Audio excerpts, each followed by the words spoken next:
बाली की मौत पर किष्किंधा रो रही थी, पर श्री राम ने काल का ऐसा रहस्य बताया कि सब शांत हो गए। क्या है समय की वो शक्ति जिसे कोई नहीं बदल सकता? वाल्मीकि रामायण के किष्किंधा कांड के 25वें चैप्टर में वाल्मीकि जी लिखते हैं कि बाली की मृत्यु पर सुग्रीव, अंगद, तारा और किष्किंधा के सभी वानरों के साथ श्री राम और लक्ष्मण भी दुखी थे। श्री राम ने उन सभी को समझाते हुए कहा कि अब दुख करने से मरे हुए प्राणी का कोई भला नहीं होगा। यहाँ जो करने का कर्तव्य है उसे विधि पूर्वक करना चाहिए।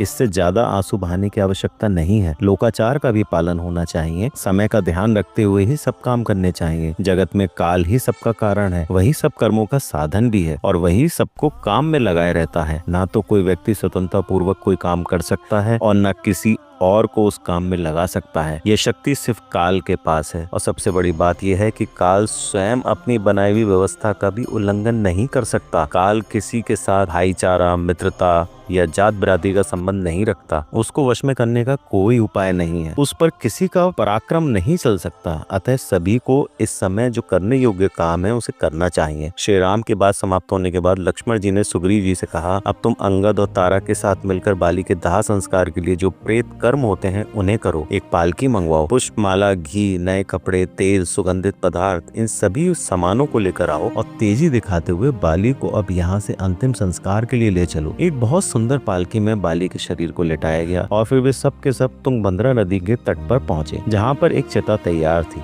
बाली के शरीर को उस चिता पर रख दिया गया और राजकीय अंतिम संस्कार विधि द्वारा शास्त्रीय तरीके से परिक्रमा करते हुए अंगद ने उस चिता में अग्नि दी। सभी वानरों ने नदी में जाकर जलांजलि अर्पित की।